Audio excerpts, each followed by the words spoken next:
Good afternoon, my friends. This is Paul, and welcome to part 2 of my Animal Crossing New Leaf review. This time I'm going to be reviewing the Welcome Amiibo version.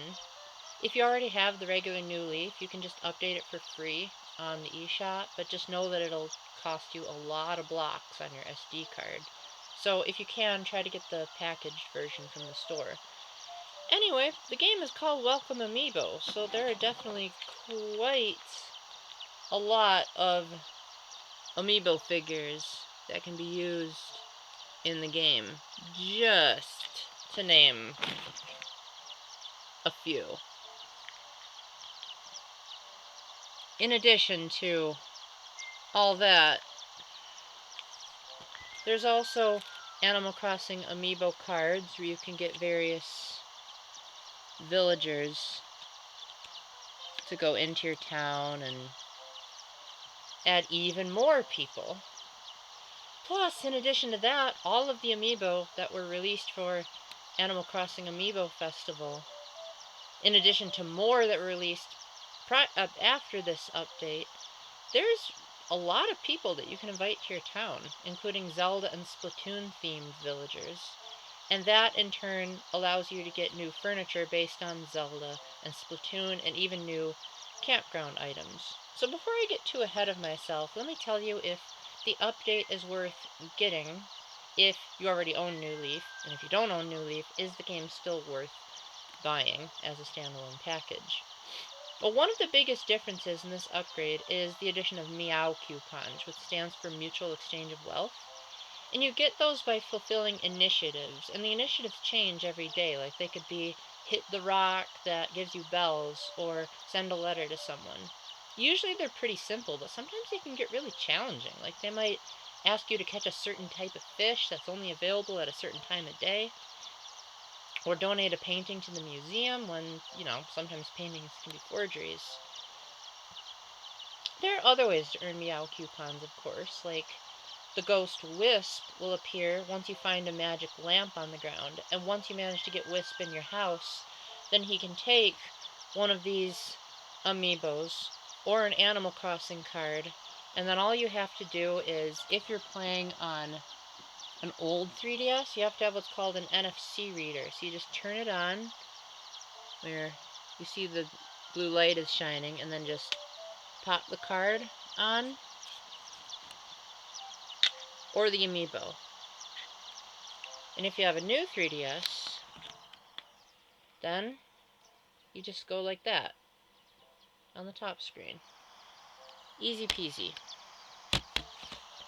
So, you can use those Meow coupons to purchase the exclusive furniture, and it was basically an obsession of mine to get every single Zelda/Splatoon themed item and just completely nerd out my bedroom. It was utterly amazing, but after that I found my attention wearing really thin, because apart from what I'm about to announce, most of the new features are kind of minor. Like, for instance, there are more gifts that you can get from fortune cookies. You can sell your town to make bells. You can decorate your house a lot easier using the Happy Home Academy versions. Because Nintendo pretty much wants to admit that that game never happened, so they decided to just put the amazing home decorating tools from that game into this one. I really appreciate the new mini-games that can be available if you have a new Nintendo 3DS or Wii U in-game furniture item. If you have the Wii U, then you get the Island Escape minigame that was one of the only things about Amiibo Festival that people actually liked. If you've played the board game Settlers of Catan, this might kind of remind you of that. Basically, you choose 3 villagers to take with you, and yes, the Amiibo-themed villagers can indeed come with you and provide their own special abilities. And then you take turns rolling a spinner and then moving along the board, trying to collect resources to build a raft to get you off the island. In the process, you'll have to make sure you have enough food to survive for the night, and you might also have to have various tools to make sure to get the resources you need. Like, say, get a shovel so that you don't fall into pits and that you'll bury them, or get an axe that you can chop down a tree, stuff like that. It starts out simple, but I'm guessing it gets more complicated.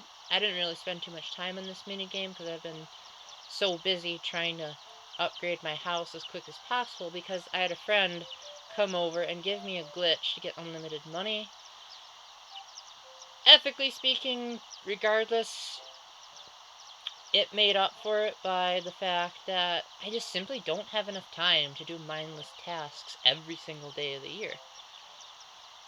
So the other cool minigame is called Animal Crossing Puzzle League, and if you have a 3DS in-game object, that'll do. And if you're having trouble finding a Wii U and 3DS in the game, you can easily get them if you keep buying fortune cookies, which only cost 2 play coins each, so give you some incentive to get some exercise. Anyway, so Puzzle League is similar to most other falling block puzzle games, but the difference this time is that you can only swap 2 pieces from left to right. And you basically have to create rows and columns of fruits, and gradually the game will get tougher as you'll need to have a support rating from the villagers based on how well you do.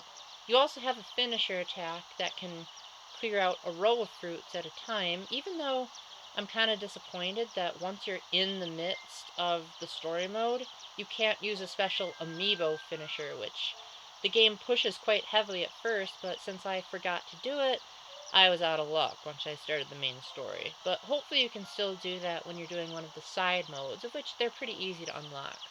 I truly felt a formidable challenge once I got to the second to final opponent. And then the major challenge showed up, which just, like, yeah! Because I'm not really much of a falling block puzzle game.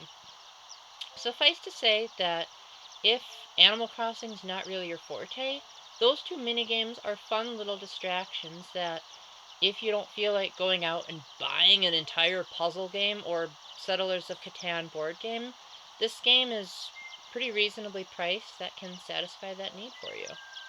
Other than that, Welcome Amiibo contains all of the cool stuff that made New Leaf so much substantially more enjoyable than both Wild World and City Folk.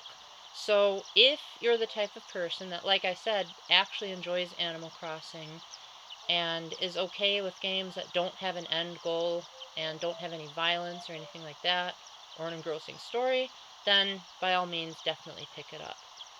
So I hope I covered most of the essentials. Thank you very much for listening, and until my next video, keep the faith, stay epic, and God bless. Bye.